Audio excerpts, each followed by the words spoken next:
Welcome to the Fighting on Film podcast, the podcast all about classic and obscure war movies, from the Normandy landings to the days of chivalry and swords. If it's been captured on film, we're going to try and cover it. I'm Robbie of RM Military History. I'm Matthew Moss of Historical Firearms and the Armourer's Bench.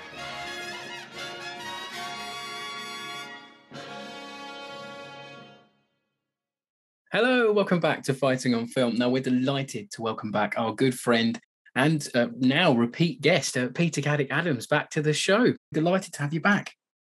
Robbie, it's so good, and it's been fascinating watching the way you've been growing in the digital space. Thank you. Now the world love you, and they know all about you, and it's both you and Matt. And you've got a great formula.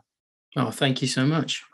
Well, no, I intend to give you a boost tonight as much as possible. Either that or, the reputation is completely shredded over the next hour.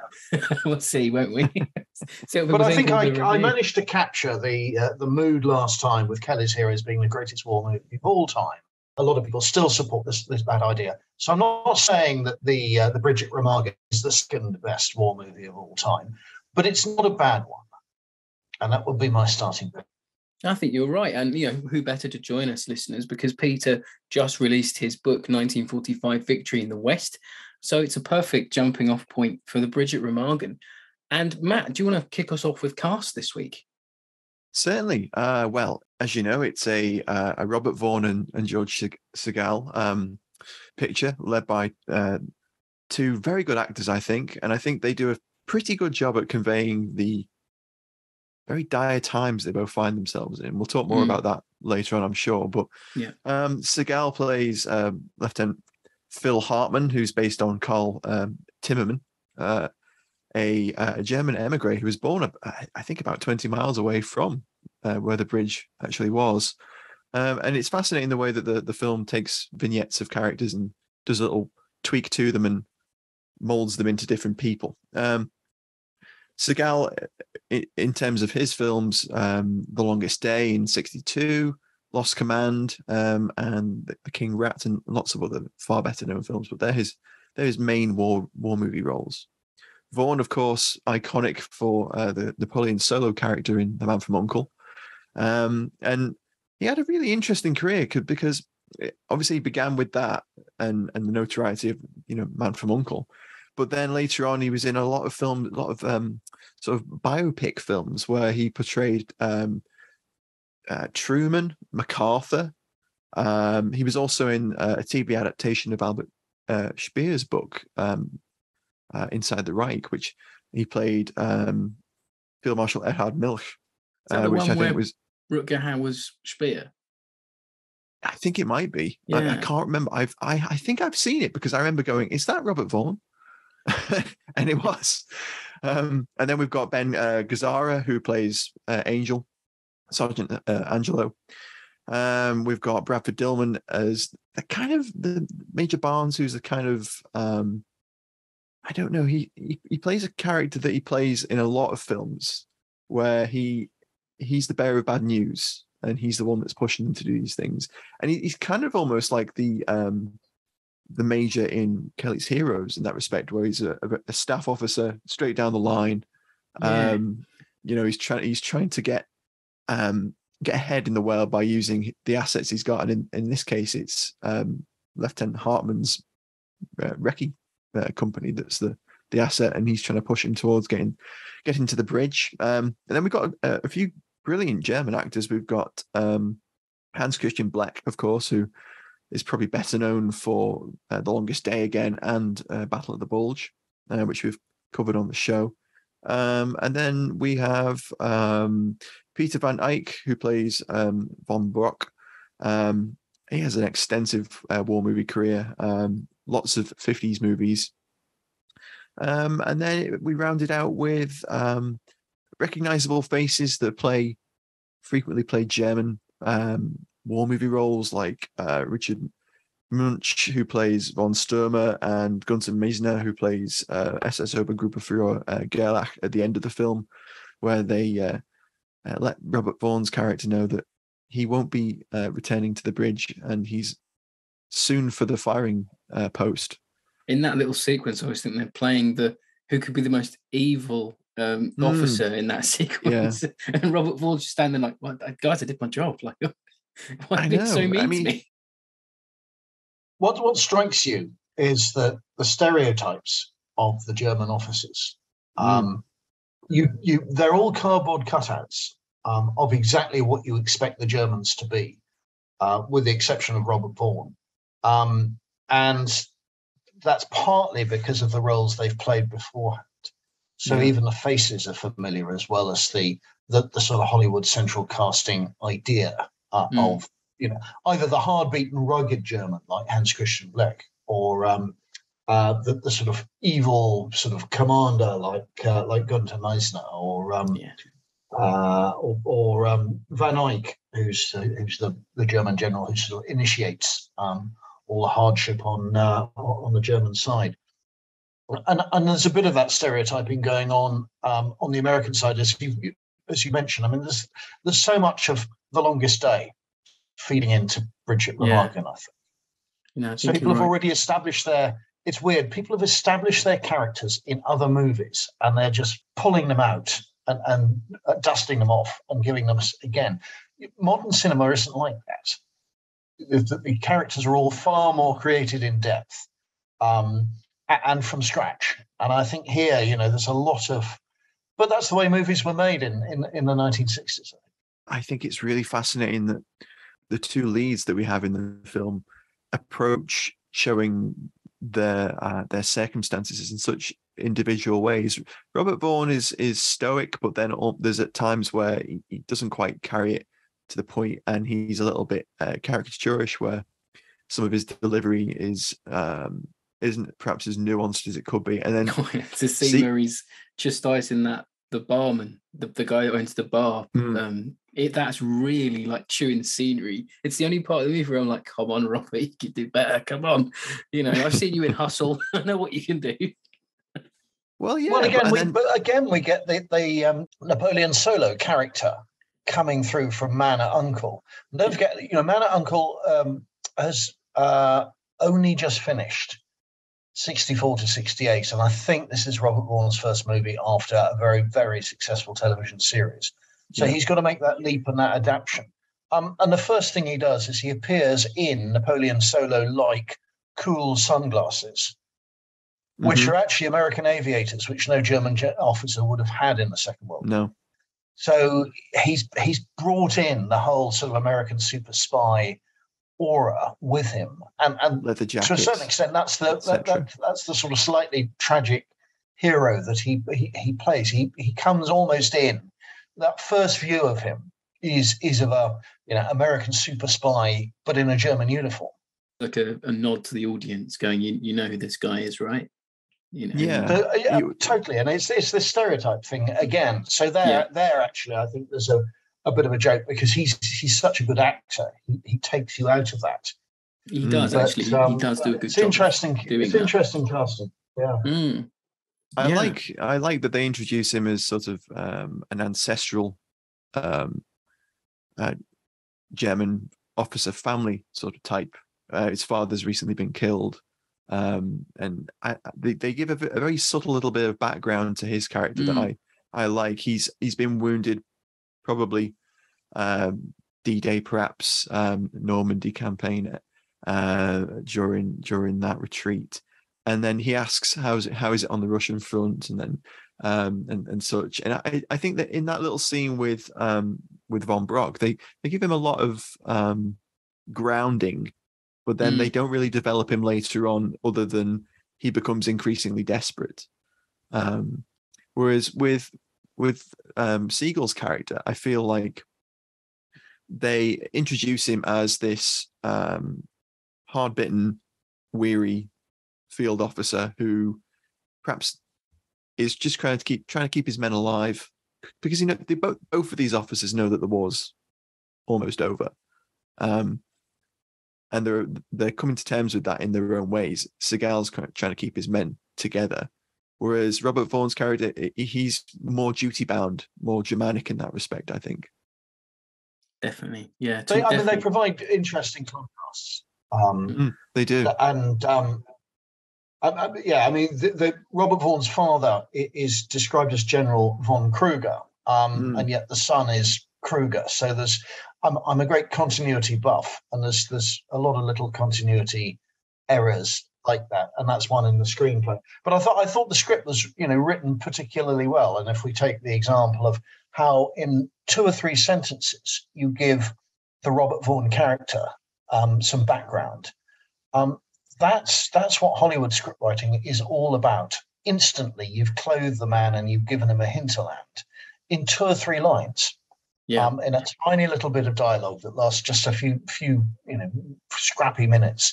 That's why it works so well in many respects. So I think production, if I may.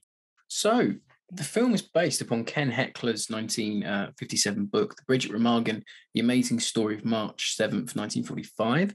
It's then produced into a movie by David Wolper, using his own production company, the Wolper Organization. He produced The Devil's Brigade, Victory and Tebe, and also a lot of TV work. But one series that stood out for me was it's the company that produced Roots in the 70s, that seminal series, directed by London-born director John Guillermin, whose credits include I Was Monty's Double, Guns at Batazi, The Blue Max, and Towering Inferno, and even a young Stanley Kubrick was rumored to get the directing job at some stage during production, but he turned it down. I often think what a perspective of the bridge would have looked like in Kubrick style. It was just begging for that to have happened, but it didn't happen, alas. But it was written by Roger O'Herson. He did lots of TV work. I think this is probably his biggest credit when you look through his career. And then the cinematography was by Roger Cortez. He'd worked on Eagle Squadron in 1942. And then in the same year as Bridget Remagen, he works on a sci-fi movie called They Saved Hitler's Brain. It's like 2 ends of the spectrum there. Oh, wow. Yeah, it's a bit of an odd one. Here's another odd career where this is probably his standout feature in a sea of like almost B movies and sci-fi films, things like that. Seems a very 50s type of director in his way, I think, from what I was researching. So it's filmed for $5 million, quite a big budget back in the day. Made $1.5 million back in rentals, although I'm not sure if that's a modern fee or if that's from the time, because the further you go back, the box office figures they don't come up. So I couldn't find a genuine box office take. But it's filmed on location in Czechoslovakia. The bridge used in the film was located in the town of Davle, with the old bridge over the river Vlatka standing in for Ludendorff Bridge. Now, this is where the film takes a complete monumental turn in terms of production. So I think the production of this movie could be a movie in itself because of what happens. So filming starts in June of 1968. And then in August of 1968, Daily Variety reported that Wolper had made a formal complaint to the Czechoslovakian film industry regarding slanderous reports that an East German newspaper had claimed the Bridget Remagen was merely a cover-up for the CIA and American intervention in Czech political affairs. The producer cited East German reports that were published in May 1968, alleging tanks being used in the film were actually brought there to support Liberal Czech leader Alexander Dubček. I mean, wow. I hadn't heard this. So when we were talking this summer, Peter told us about this. I was really surprised, and I think it's, as you say, it's the kind of film that it's the kind of story that begs a film, isn't it? It's the only film I can think of where this sort of intervention has taken place. And as you say, the filming of the Bridget Remagen is as dramatic as the events that it portrays. It's incredible.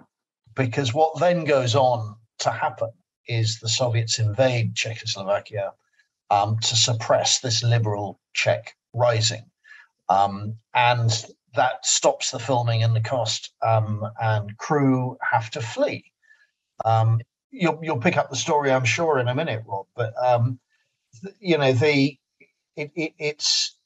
got all these tanks that they've borrowed from the Czechs. They've got more they've borrowed from the Austrians. They've got shed loads of armaments. But the Czechs have investigated, and it's obvious that they are an innocent party. So the Russians are using this as a pretext, just to create an excuse to go in, or to help support the invasion they had already planned.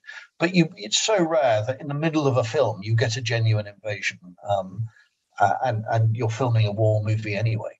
Yeah, it's incredible, and that they accuse the extras of being US troops in disguise. Actors and technicians were actually CIA agents, things like this. It's absolutely incredible. So then, in the face of all these charges, when they leave, reportedly, and they left $1 million worth of equipment in Czechoslovakia that had to be retrieved. They left 4 days worth of Dulux color film there, which was at the cost of $250,000 in 1968. Not small change. It might be now in these multi-million-dollar productions, but back then, that's a lot of money to lose. So then plans were implemented, and the filming resumed, but it was filmed in Hamburg, and exteriors were filmed in Italy as well. But the relocation cost the film another 1.5 million. And then the town of Most in Czechoslovakia was used for the buildings that are leveled during the fighting sequences, because I think it's a third of the town was marked for demolition anyway. So I think it was a useful, happy accident. Oh wow! That a production team came. Those bits are spectacular. Oh, incredible! One of the standout moments. With the Chaffee going by, and then the building just collapses. Yeah, it's incredible. And then there's even this whole thing of the film being interrupted by the Soviet invasion of Czechoslovakia. It was turned into a Radio 4 audio drama in 2007, and it's produced by Tracy Spotswood, who wrote it. But Robert Vaughn reprises his role, and it's him.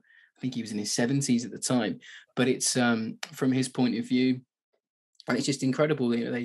I'm sure it's dramatized, but they wake up one morning and the town square is full of Russian tanks, and it's tanks everywhere. They're locked in a hotel room. Robert Vaughn lost his PhD. He was writing about blacklisted Hollywood actors in one hotel, and then it was smuggled out and somehow found its way to the American embassy, and then found its way back to Robert Vaughn, who then could turn in his PhD in 1970. It's incredible, how this hasn't been turned into a biopic of Robert Vaughn making this movie. I mean, it's begging for it. But if you can, the audio drama is called Solo Behind the Iron Curtain, and it's out there online. I listened to it today, and it's fabulous. I had no idea he was a PhD. Robert Vaughn has such a memorable voice. You can easily tell it's listen to a couple of sentences on radio and you'd know it was him. And again, it's this character that he's established on television over the previous 4 years that is known the world over. So it's a great role for him to sort of step in. He's almost like a sort of American version of Richard Burton. Yeah, there's qualities of that in there. The audio drama, there's loads of good references to Man at Uncle, and they keep saying, you should ring, is it Channel D or something, and get all this sorted out. It's great, it's one for proper fans of Vaughn's career. But I think the Man at Uncle references were lost on me because it's a bit before. I remember it all, but I mean, the interesting thing is it reminds us that Robert Vaughn was a very, very talented individual, because there are very few Hollywood actors are writing PhDs. Yeah, I had no idea. And he's not doing that in retirement. He's doing that while he's an actor. And the history on a very PhD unpopular subject about the blacklisting of supposed communist sympathizers in the sort of Hollywood environment. At the height of the sort of McCarthy communist scares. And that's quite a controversial thing to do, because not everyone has sort of quite come to terms. This is only 10 years after. So he's already sticking his neck out, promoting a sort of, sort of left-wing interpretation of Hollywood movie history. So I'm full of admiration for the individual he was. Without doubt. So, as always, I've dug up a retro review from the archives, and we have it's a bit of a truncated review. I've taken the start and the end because the middle was was too long to read in full. So we've got the New York Times. It's Howard Thompson from August 28th, 1969. And just before I start, to just let listeners know, the movie came out over here in the UK in the summer of 1970. But I'll start the review. There is a curious episodic quality about The Bridge at Remagen, a World War II drama that opened yesterday. The United Artists colour feature bristles with excitement 1 minute and simply sits on his haunches the next. Mr. Guillermin and his excellent photographer have whipped up some fine frenzied warfare on the bridge, although sidelines vignettes weaken the culminating wallop.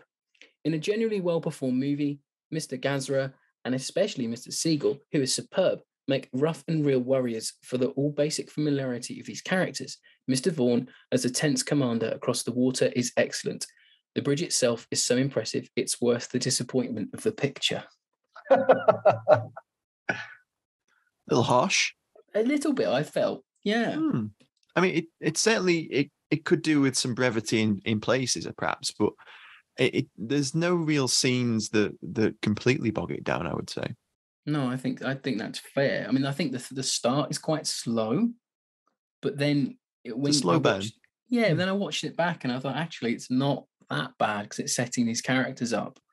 I just think maybe because I'd said later in my notes that this is almost Kelly's Heroes-esque in some of the characters, some of the way the Americans are portrayed, at least. The gruff, ready sergeant with the Jeep hat feels very Kelly's Heroes-y. I just wonder if maybe in America, at least, maybe the war movie isn't as popular just because of what's going on at home and what's going on. I think that's a key point, Robbie. Hanging over all of this, the elephant in the room is the Vietnam War. And it's been going on for a while, but this is the real peak of the American setbacks. Tet Offensive has happened. And essentially, the war is extremely unpopular. America's got the draft again. And so you've got people being conscripted left, right, and centre. This is the height of the sort of anti-war movie. And you've got little instances fed into the script there that emphasize, the suffering, the civilian suffering particularly, the brutalization of the young boy who's been turned into a Hitler Youth who has to defend his father's shop. Yeah. The young girl who's offering herself to the American soldier in a military barracks. The Robert Vaughn character shoots a couple of deserters. All of this is designed to provoke a sort of antipathy towards the whole business of combat.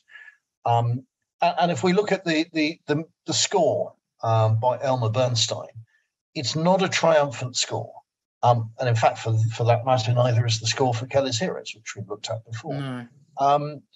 You go back to The Longest Day or earlier to The Dam Busters or even The Great Escape, and you've got different kinds of melodies being thrown out by the composers. And this is far more ambiguous. That sort of the score, it seems to be sort of ambiguous. It's like a wave that rises and falls. But it's certainly not sort of, I mean, if you didn't know what it was associated with, you wouldn't immediately say war movie. No, I think you're right. The score is very, very strong, I must say. And it's strong, but it's not necessarily war movie. No, exactly. So, I mean, I'm thinking at the same time, I mean, if you've seen the movie, and I'm sure you have done, Waterloo, there's anti-war characters inserted in that as the drummer boy leaves his square and wanders around saying, why must there be war? Complete and total, nonsense. Didn't happen. And interestingly, in the script, there's a lot that's made up, allegedly that follows the Ken Heckler book. But actually, if you read the after-action reports, there's an awful lot there that's just complete and total nonsense. Like the way the civilians were treated, the way they get caught up in the battle, the way deserters are shot. There are no specific instances, but in terms of mood, this is why I think the film is so good. It absolutely captures the mood of the desperation and the Germans falling apart and picking on their own. And also the tiredness of the Americans in combat, desperate to get to the end of the war intact. And you get, there's a scene where they assault a farmhouse. And shoot up the table rather than eat the food on it, because they're suffering from PTSD. They've got battle fatigue. And there's a hint of that, I think, all the way through that's developed in the American characters. Absolutely. You can't say that's what it is, but and that's how you speak to a generation who are dubious about warfare because of what's happening in Vietnam. Yes, I think it's completely right. And I do think there's a moment where the film switches from, I wouldn't say typical 1960s, 50s war movie fare, but it's going for that in a way. And then once they reach the bridge, I think something switches, the mood gets darker, the tones get darker as well. There's not a lot of light in the movie after that, I don't think. It doesn't feel that way. I agree. I agree there, because obviously it opens with that sequence where they're pushing down the road, and it's a beautiful summer day. Obviously, it should have been March. We'll let them off. There should have been no leaves on the trees, etc. But it's a beautiful day. They're driving down the road towards the farm. Segal's character is being cautious. That angsty captain pushes on alone and gets taken out by a Panzerfaust. And it feels, when they attack that little farmstead, it's all very methodical. They're going through the motions. They've done it 100 times before. The way they sweep through the house, cut off the rear of the farm. The half track comes crashing through the gates and cuts off the Germans. It's all very methodical. And then as you mentioned, you get Segal's characters just directionless anger, because he's so angry with the situation that he's finding himself in, and he shoots up the table because there's nothing he can do. He just has to follow orders. And you see that again later with the Major's character, when he orders him to cross the bridge and take the other side, and Angel punches him. And he says, there's a great line where he says, "Did you think we ever had a choice?" And then he leads the men off on the attack. And there's a few nice little parts like that with Segal, and he does a great job with it. They're the strongest part of the film. But as always, we ask what our audience think on our one-word reviews. We have some crackers this week. Another bumper haul, so thank you everyone for getting involved. Kern O'Neill, he starts us off with aviators. We had Lester Bandito. He said cigarette case.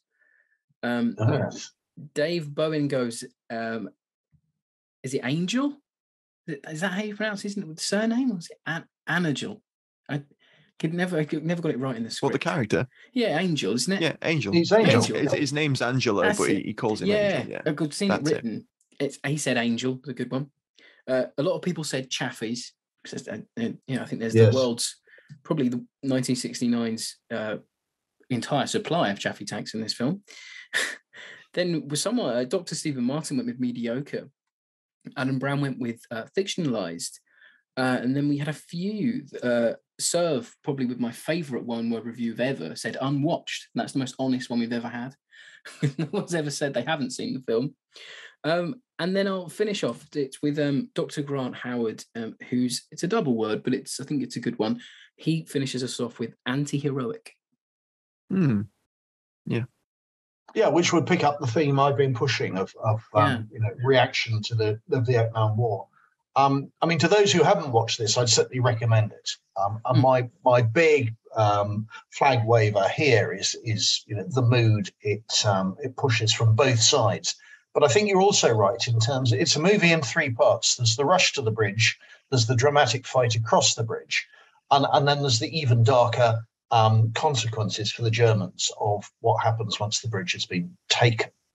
But it is heavily fictionalized. I will pick up the point that one of your one-word reviewers suggested. There is no rush to get the bridge at Remagen. In fact, our aim from the Allied point of view is to destroy the bridges, trap all the Germans on the west side. And there's been a bridge cutting program since September the previous year.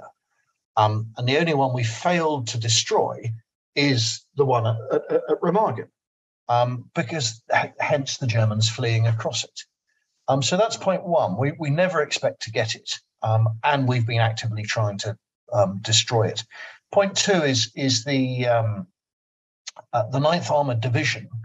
Their mission is to get to the west bank of the River Rhine and then turn south down to Koblenz and meet up with Patton's troops who were coming north from Koblenz and surround all the Germans on the west bank of the River Rhine. And it's one of those sheer accidents that the bridge is still standing when the Americans get there earlier than expected, and they change their mission from ignoring the bridge and going down the riverbank to capturing it because it's actually there. So that's completely at odds with the way the film is set up, which is a race for the bridge. Yeah. Even when they get there and they go up the chain of command, what are we going to do about this? There's ambiguity, because although the divisional commander says get across, the corps commander and the army commander and the army group commander are far more ambiguous. And even for the next fortnight, they don't know whether they're going to exploit the bridgehead or they're going to just leave the bridge and carry on down and join up with Patton. So the way Hollywood has handed this as an episode is completely at odds with the reality of the combat situation. And you can find all the detail you want that's far more accurate than Ken Heckler's book in my latest book, which you were kind enough to plug. And it's all there in chapter 7. Well, there we are, folks. It's almost like we planned this. Yeah. Hello there. Sorry to interrupt. I wanted to let you know that you can now join our supporting cast over on Patreon. As thanks for your support, you'll be able to help us pick films, submit questions for guests, have first pick on brand new and exclusive merch, and much more. Thank you for your support. Now back to the show. I suggest really the title should be Bridges at Remagen, because actually what get the bulk of the whole American First Army cross at Remagen, but they cross by 8 Bailey bridges and pontoon bridges, not by the actual structure itself, because as we know, it falls into the River Rhine itself 10 days later. But it's only used for 6 days. And the bulk of that whole army crossing is by all these other bridges, which are hastily assembled. So this is a US Corps of Engineers triumph. But none of that gets told in the film. The film is all about that 7th of March, 1945, seizure of the bridge. And yet what happens afterwards for the next 10 days until the bridge falls into the Rhine is almost more dramatic. And what's happened is Ken Heckler was the official US Army historian attached to the 9th Armored Division. And he happened to be there at the time when the bridge was captured and was also there when the bridge falls down. So he wrote this, he wrote up his experiences. And what happens to him after the war? He's assistant to President Truman. And later on, he becomes a Democratic congressman. So when his book comes out in 1957, he's a really high-profile political character. And that all adds to the cachet of the book. And it's another reason why it gets made into a film. You've got a ready-made screenplay in Ken Heckler's book. But actually, once you start to tease apart, I'm sorry, I'm being a very boring historian now, but once you look at the after-action reports, you suddenly realize that actually Ken Heckler's played fast and loose with the truth. And it isn't as he told his story at all. The other sort of observation I would make is that there's a really odd thing going on in the 1970s of taking great historical events and fictionalizing all the characters. Yeah. So The Great Escape does this. The Battle of Britain does this. And the Bridge at Remagen does this. It doesn't have to be, because you've also got Is Paris Burning, which is coming out at the same sort of time, which has all the right names of all the right people. And nowadays, you would think of A Bridge Too Far. Everyone is all the stars are tied into real people with their correct same with The names. Longest Day, but that's the same writer, isn't it? So that makes sense. Yeah. But here, From the Bulge, the world's worst war movie, as you well know. Yeah. The whole, I can see no reason why the names are altered. That really puzzles me. Major Scheller is the real Major Hans Scheller is Robert Vaughn character who's pointlessly renamed as Major Kruger. But I see no reason for it. Carl Timmerman and Sergeant Drabnik are renamed for the benefit of the film. But I don't know what's going on in the 1960s, but there was this sense that you draw a veil over the real character. You portray them in every way except using their real name. And now we look back on this. Yeah, we look back on this now and say, why? There must have been some sort of culture going on at the time. Just like the accuracy. I mean, this is a war movie where actually they try and get the accuracy far more than most war movies going on at the time.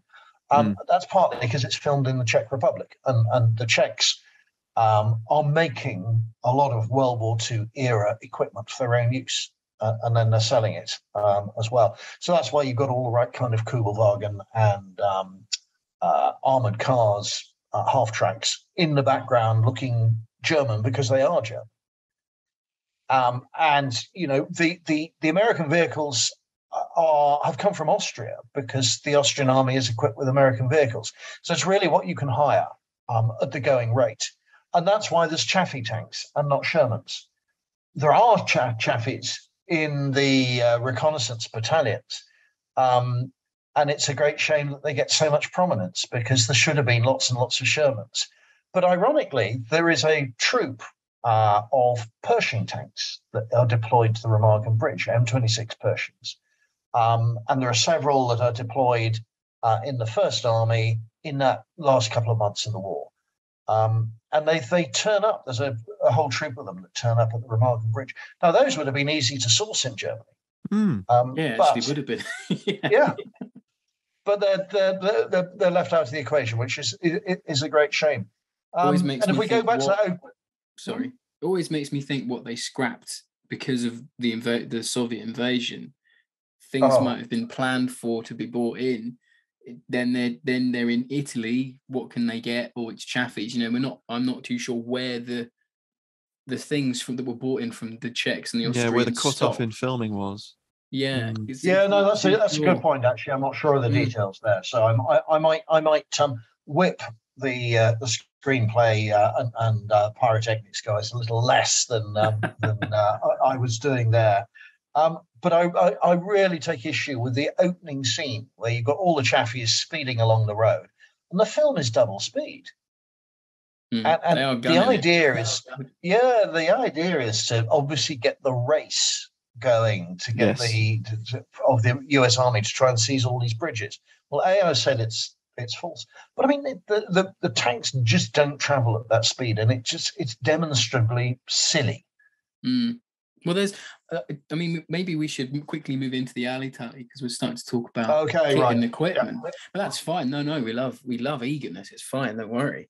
So talking about the kit and equipment there, and talking about that race at the start of the sequence, I think that is that not influenced by? There's a painting that I've seen of the fighting of the bridge going over the bridge, and it looks like you're being drawn through to the bridge, and they echo that on the poster. So is there not?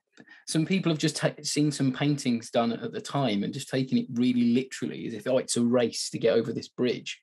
And they've just thought, well, we'll just take this guy's book as verbatim. I think they've taken it as inspiration from the cinematography. But I mean, as Peter mentioned there, that bridge isn't even Remagen. That's is it Obendorf? And I don't. The first bit of the film. Yes. I think that bridge was destroyed when U.S. forces weren't even in sight of it. Because of the bridge destroying campaign that Peter mentioned earlier on. So that whole thing is just fabricated to give that sense of impetus and urgency and the race to capture these bridges, which never existed, as Peter said earlier. It wasn't a thing. They weren't trying to capture these bridges. They would have much preferred to have bombed them and not be up at all. Yeah, and not waste really expensive new Pershing tanks on them. So you said that's a really interesting point because the Remagen Bridge is bombed in September 1944 and put out of commission, and we don't know how much the damage was, but it stopped technically it's the Ludendorff railway bridge from operating, and trains couldn't cross it until it was repaired. This is why 10 days on, after its capture, it falls into the River Rhine, because it's actually been bombed by the Americans long before this story even begins. And then the Germans do all their different versions of sabotage, never mind the demolition explosives, to try and rob the Americans of this very useful asset. But at the time, as I was suggesting, that there's a big debate within the Americans as to whether this is any use to them, because it doesn't lead anywhere. The road network on the east bank of the River Rhine at that juncture is really poor. And the roads don't head eastwards to any logical military objectives in Germany. And that's why First Army and 12th Army Group push back and say, yeah, but, we're not sure we're going to exploit this opportunity that you've taken at the great cost of American blood and treasure, because it doesn't fit in with our plan, and it doesn't actually lead anywhere. Well, eventually they come to their senses, but all of that is left out of the story. Yeah. A quick question for you, Peter. Those Bailey bridges that you mentioned earlier, how close did they put them to the original bridge? Were they in Remagen themselves, or were they further along the river elsewhere? Incredibly close. I mean, they're up and down a sort of 12-mile stretch of the river, but there are two either side of the Remagen bridge. So you would drive through Remagen town.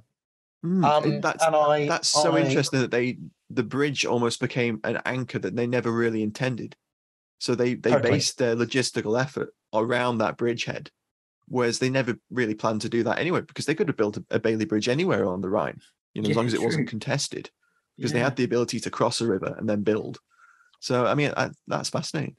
I mean, what I find fascinating is the movie for me is absolutely spot on in terms of mood as to how it was in Germany in the US Army in March 1945. And I can't think of another movie that portrays that as well.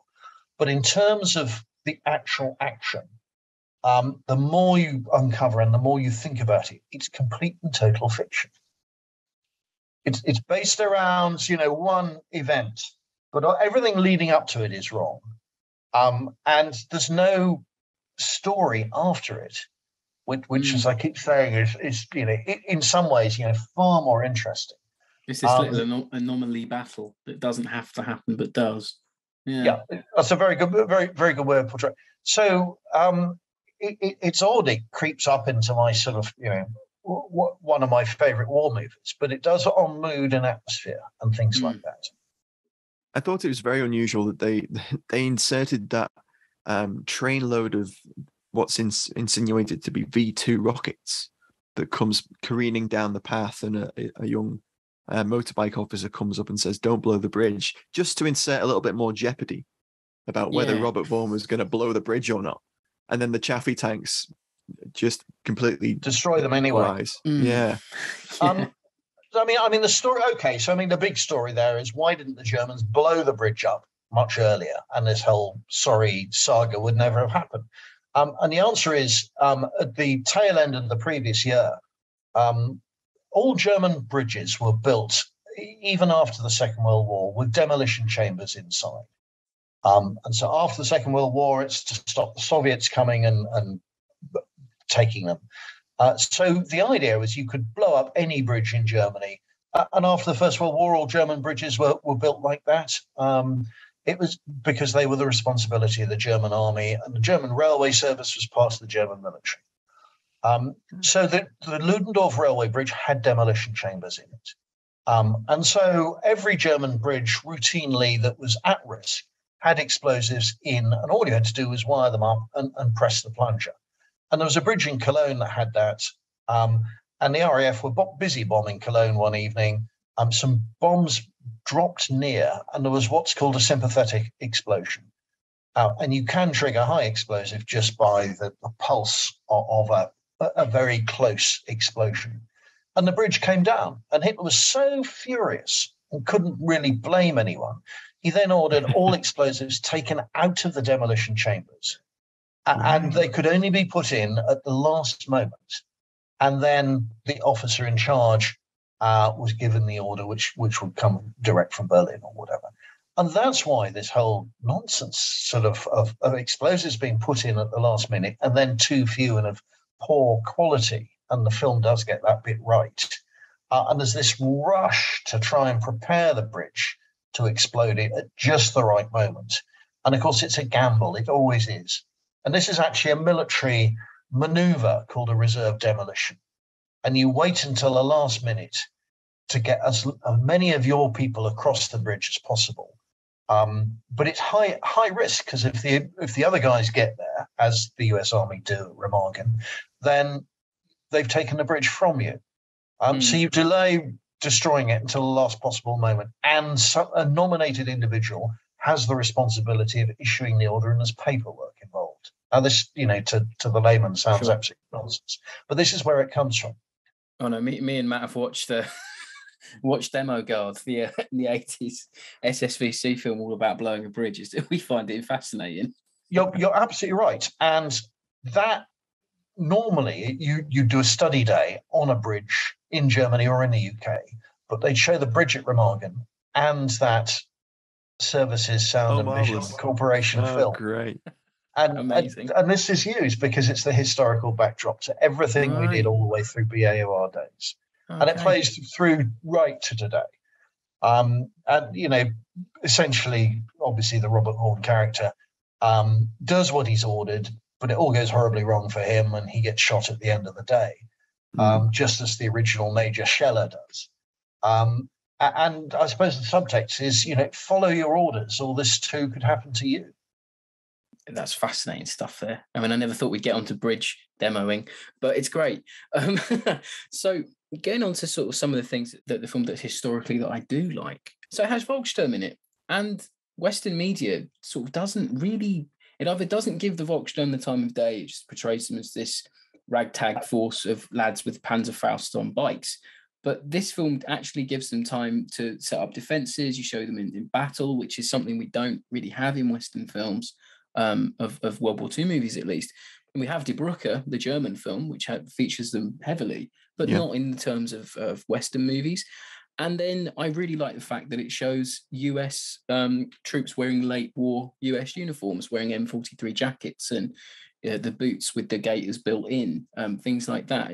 It's really got a lot going for it in terms of kit and equipment. But then somewhere things get lost in there. And then the only immersion break that I could really pick it up for kit-wise was some guys have got 30-round banana clips on their M1 carbines. And that's such a small thing. But, I do... The kit they got supplied by the Czechs was just top-notch. It was. There's loads of really interesting stuff in there. You've got Angel with his MP40 and his P08 Luger on his belt, which is very odd. I was about to say, it's very oddball. His character is almost like a mix between Telly Savalas' character in Battle of the Bulge and kind of Oddball. It's like a mishmash of those two mixed together. He's hard-faced, but a little bit laid back, lax, plays it loose. He's always looting dead Germans, etc. And there's that one chap that's got the triple jungle mag on his Thompson. I know, right? On the bridge. The lesser spotted triple jungle mag. I know. The only other film I can think of a triple jungle mag is Dirty Dozen. Oh, the Wild Geese or something. The Steve McQueen movie. To Hell, not Sand to Hell Pebbles. Back. No. Not Sand Pebbles. Oh God, it's got Hell in the title. This is terrible. Hell is for Heroes. Podcast. Yeah.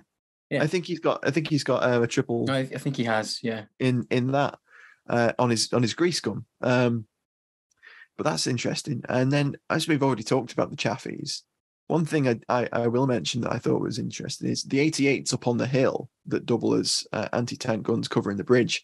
They're Soviet M1939 K52.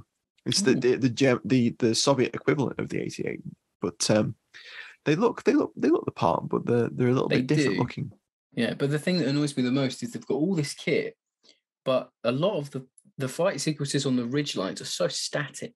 They just need a little bit more movement in them. Considering how good that fighting in villages sequence is, that's so good, and really the scale of that's fantastic. Then you get a line of Chaffee tanks fighting a line of anti-tank guns, and it's just a little bit too static for me. I want a little bit more movement. You've got tanks use them. It's like, well, it's some of those parts choice. are quite curtailed because it just shows American troops moving through positions, and it's all to give you that focus on the bridge. I think you don't want to be seeing them fighting on the outskirts. It's Segal on the bridge with the platoon and the jeopardy of getting across that bridge. There's a nice little nod to Czech weaponry in there as well with ZB-26s, the ancestor of the Bren, and they're seen either side of the mouth of the tunnel. Well, that says a lot about Germans wheeling out any old thing. Exactly, and exactly. It's Germans using ersatz, I think it is, weapons that they've captured, etc. And they did that. That was another one of those little elements where I think the film does a lot of little nods to create tone and feel and a bit of a vibe for the period, and that's one of the elements that does it quite well. That mix of weapons that they include. But right, can I throw in a sort of weapony sort of observation here? There's lots of urban warfare going on, fighting through Remagen, and there's all the exchange of fire across the bridge. And you're quite close up to the infantry on both sides. You never see empty shell cases being ejected from any of the weapons, and you don't hear them bouncing on the cobbled streets. And I mean, the first movie that really gets to grips with that is Saving Private Ryan. Yeah, the sound design in this is a bit lacking. There's that ricochet sound that I don't think I've ever heard so much in my life. And even the fact that a ricochet sound effect is being used for the gun of the Chaffies, that's really jarring after a while. There's another point. You see MG42s being fired, I think, from the towers of the bridge. But the noise they're given is of a much slower machine gun. It's not the high sound of cloth being ripped or the bandsaw, which is what it was known as, Hitler's bandsaw. So there's an anomaly there. There's another bit which is a continuity issue. Robert Vaughn sees two deserters running away, and so he shoots them. And at the beginning of that sequence, you see the Luger being drawn from his pistol holster. As he's shooting them with a P-38, and his handgun has changed.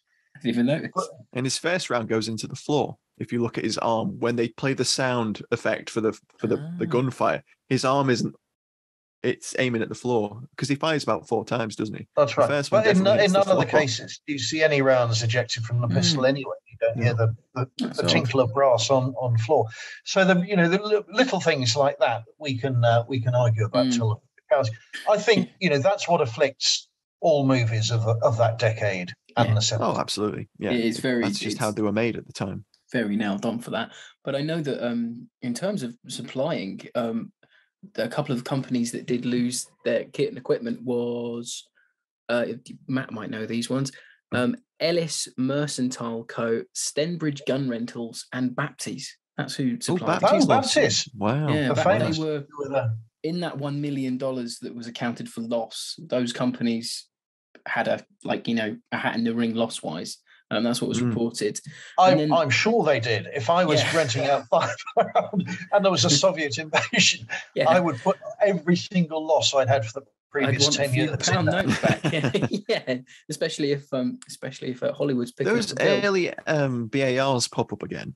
And I didn't mention this last. I can't remember whether I did or not, but we covered Pork Chop Hill last week with Gregory Peck, which is a fabulous film. And all the BARs in that are the World War I pattern, the earlier pattern BAR. They are. Yeah. And they pop up again in this one as well. So I do wonder which armourer or film armourer is providing those early BARs. And I hope they weren't left in Czechoslovakia because they're lovely looking guns. Yeah, they are rare because the US Army converted them all to the A2 configuration and arguably ruined them. Well, there we are, ending the alley tally there on some BAR chat. So I think that moves us in to some favourite scenes and final thoughts. Hello, I'm David Willey. I'm the curator from the Tank Museum, and you're listening to Fighting on Film. So Peter, you're our guest. Please, your some of your favourite moments. As I opened, I rather loathe the way it starts with the speeding up sequence, which does nothing.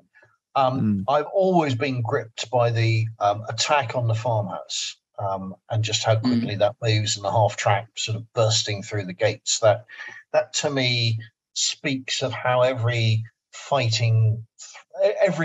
through a German domestic sort of farmyard probably was in the latter few weeks of World War II. And I think they get that right. I mean, bridges are incredibly difficult to portray, but I do like the sort of combat leading up to the bridge. Take away, the two firing lines, which are almost Napoleonic, a line of tanks versus a line of guns. I mean, it's nonsensical. None of the tank gun barrels recoil, by the way, which shows that they're firing blanks. Don't actually as well. Yeah. you get your eye in. But the actual action on the bridge itself, the problems with the film historically are all really cinematography ones. Where do you put the camera to capture the action? And it's the same with the bridge. It's incredibly difficult to portray,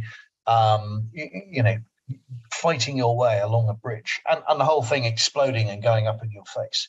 They miss the culvert being blown right before they attack the bridge. So there's the approach road is blown up with the idea of stopping the Americans arriving, and that's still there today. I mean, the other important thing to know about the bridge at Remagen is there were twin stone towers at either end, and they still remain, although the bridge came down. And one of them is now a peace museum. But in front of the stone towers on the west bank, there's an approach road which was blown, and that really triggers the whole fighting, and that rather gets missed out of the film. But the battle sequence I thought was quite good. I mean, and everybody loves the end when Robert Vaughn is shot, and the sign off line, the final lines he utters. He's asked He's given a final cigarette by the NCO in charge of the firing party. And they look up at the aircraft flying overhead. And Robert Vaughn asks, whose are they? And the NCO, I think, says, I don't know whether they're ours or the enemy's. And Vaughn looks at him and says, but who is the enemy? Yeah, so on the nose. It's very stereotypical. But your heart bleeds for Robert Vaughn because you wish. I mean, he's played his part so well. I don't know why he didn't get an Oscar for it because I don't know what was going on that year. No nominations for anyone in this, which is a surprise, isn't it? Yeah, because it was a hit when it came out. I didn't think it did badly, from what I found out. But I think you're right there. It's Vaughn, isn't it? It's Vaughn and Segal, and that's for me. My two main favorite parts of this movie is where the two men break almost, next to each other. So Segal's trying to take the bridge. His friend Angel is shot, and he loses it, and he starts bludgeoning a corpse, out of frustration. And then you hear Hauptmann in the distance, and it cuts to Vaughn, and he's trying to rustle up a ragtag force to go out and do some raids on the American lines. And some men run, and as Peter mentioned earlier, Vaughn draws a pistol and shoots at them and kills two of them. And you think, well, that's curtains now for Vaughn. He's lost command. He's toast. These people are going to rise up, and they're going to... I like the abject look of shock after he realizes what he's done in that scene. I think Vaughn plays that very well. It really strong performances. And then you get him saying, it's my duty. And then Hauptmann says, your duty is to these people. And he finally sort of, thinks, actually, no, this is my responsibility now. And he offers to go back and get reinforcements. And that's his index, really. He doesn't come back after that. But that's really I also wasn't expecting the tiny little fourth wall break you get when he says he's been arrested.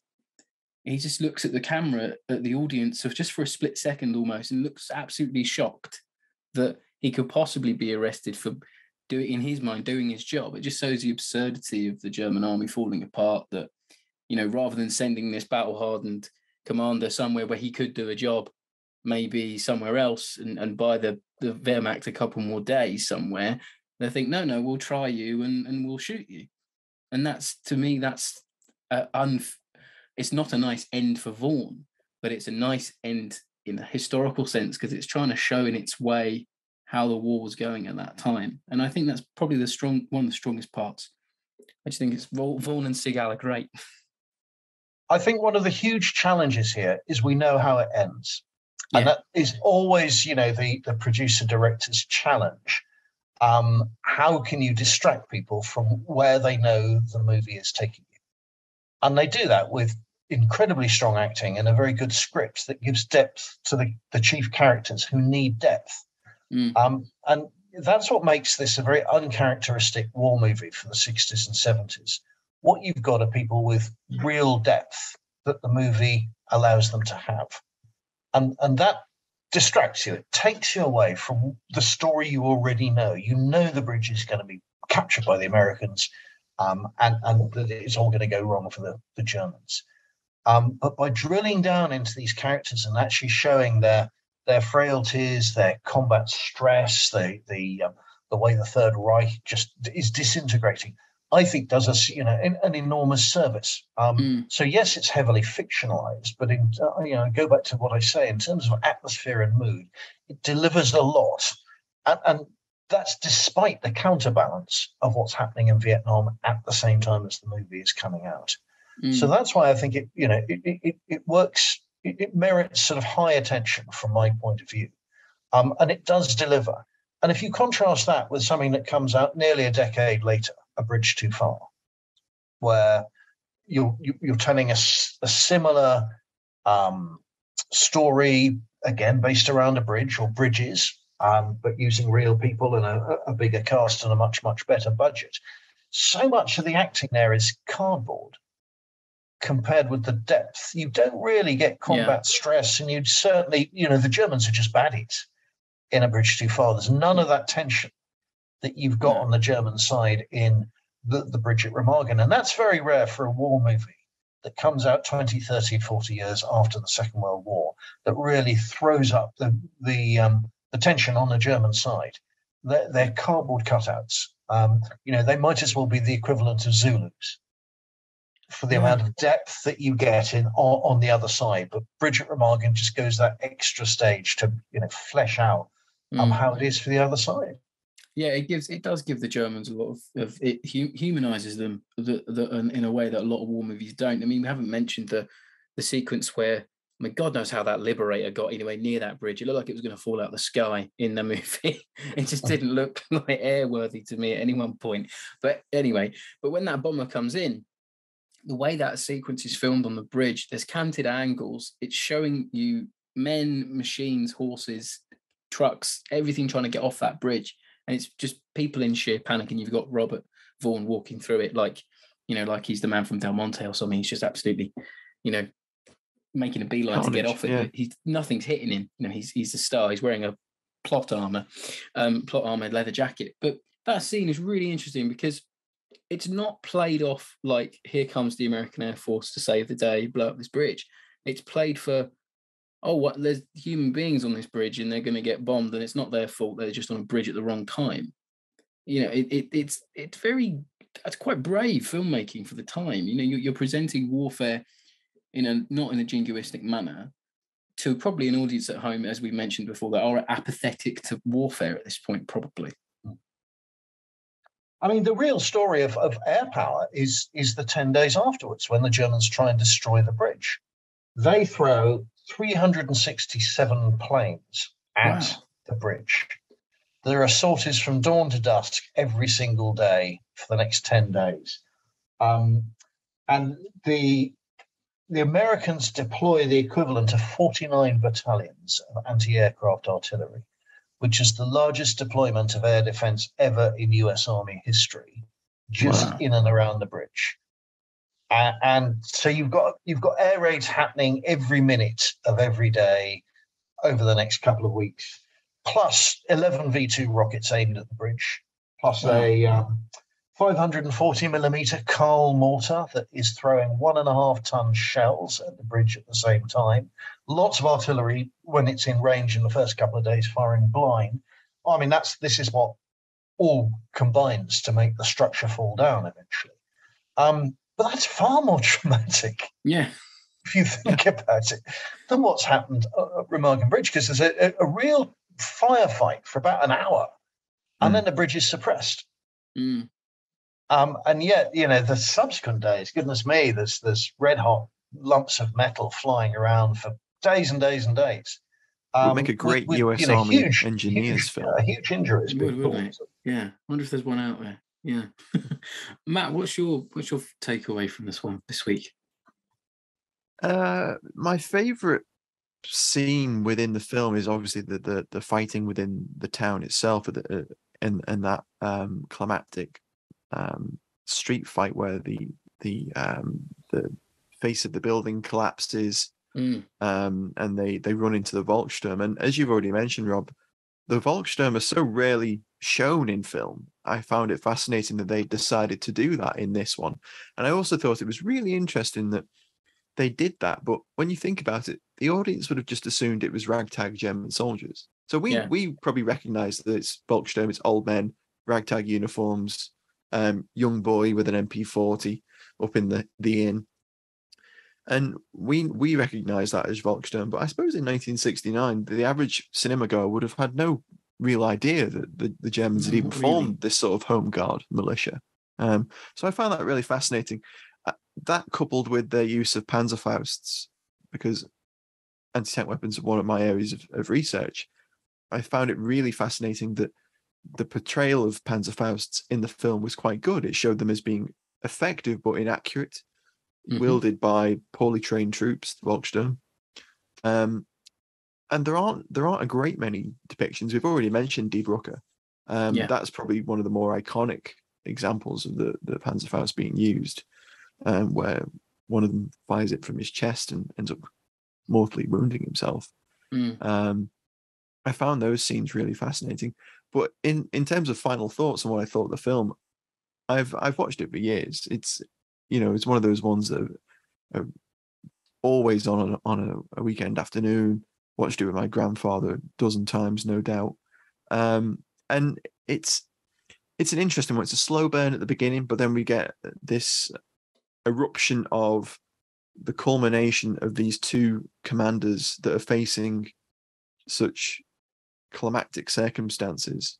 And that's what the film's really about. It's almost not about the bridge itself. It's about these two men experiencing this climactic end almost to their war. It is for Vaughn, it's less so for Segal's character, but it's this culmination at the end of the war for these two characters. And as Peter's mentioned a number of times, I really like the way that they get that tone of the end of the war. The atmosphere feels right. Another film I always think does that really rather well is Fury. I think they capture late war and the reality of a battlefield quite well. A lot of this film reminds me of Fury, especially that bit in the start where they show the American sort of motorcade, where they've got all their tanks and armoured cars. Perhaps it was an influence. Yeah, I'm sure David Ayer must have seen this or be a fan of it, because it really feels like it. I wouldn't be surprised. Like the ground down sort of feeling you get about the American troops in this. You feel like they've been through it like too much. And that's something I really think the film should be lauded for, because there aren't many movies about the end of the war, really. Well, there aren't, no. And it's a fascinating portrayal of opposing war-weary officers who know the war's over, but they have to carry on following orders regardless. And the performances that the two leads give in this respect, it breaks the tradition of likable hero, and it gives you two almost anti-heroes. And it at times it makes the film a difficult watch, and they're unlikable characters a lot of the time, I think.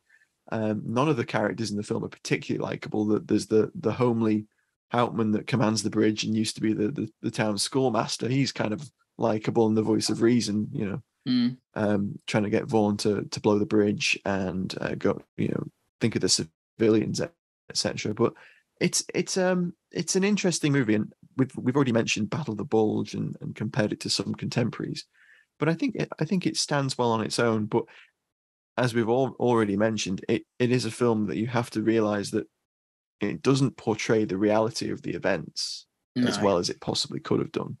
But when you compare it to a lot of war movies of the period, they don't really concern themselves a great deal with getting that pinpoint accuracy. Really, no. But I think that's more of a newer idea, really. Like mid-90s onwards, I think perhaps that's not. Well, I mean, A Bridge Too Far attempts it, and so does Longest Day. Although we could go on, we could dive into that, I'm sure. But yeah, there's a sliding scale there. That's for sure. I think you're right. Yeah, I mean, yeah. I mean, I think that's Bridget Remagen, isn't it? It is. And if you want to know the reality behind Bridget Remagen, do pick up Peter's book. I think it was chapter 7 that covers it, I believe Peter said. Yeah. I think the important thing about the whole story, whether it's my chapter you're going to read, Ken Heckler's sort of hyped up version, or the movie itself, is a lot of people see it as the shorthand for the end of the Second World War in Europe. We've got to get across the River Rhine, and once we're across the River Rhine, that's it. It's game over for the Germans, which is anything but the truth. Yeah. And there's almost nothing that deals with, in movie terms, the fighting in Western Europe in 1945. There's a bit of fury, there's a bit of Remagen. But, I mean, there's this whole awful campaign, which is what my book is all about. And there's this massive British river crossing that happens 3 weeks later, further north, that has just never been attempted in terms of movie history. No. And these are huge, huge things. I mean, that was an undertaking of the size of sort of D-Day. So this is our only window in Hollywood terms into, this major battle in 1945 that finishes the war. Eisenhower's got 4 million men under command. And yet the only episode of this really that's hit the big screen has been Bridget Remagen, which is based on a tiny, tiny subunit. If you think about it, it's really a couple of companies of Combat Command B of the 9th Armored Division that elevates so many people's careers because of what they managed to achieve, and that's the way that the U.S. Army works. So that's another important aspect to this. It's our only window into that era of fighting. And because its mood is right, and because I think the characters are so well acted, these are all the reasons why I rate it really very highly. And there we have it, folks. Bridget Remagen. I mean, we enjoyed it. I hope if you haven't seen it, go and find it. It's out there.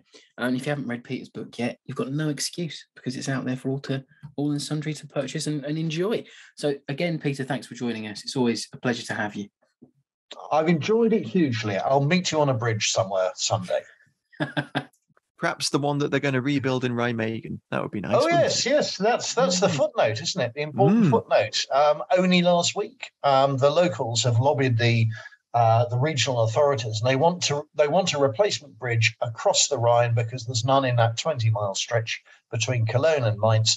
And the place they want it is at Remagen because there's always been one. And if that's not history healing, yes. So they want a new structure between the towers that are there and the whole thing to be sort of resurrected. And that's a really good note. Yeah, thanks for that, Matt. A really good note on which to end.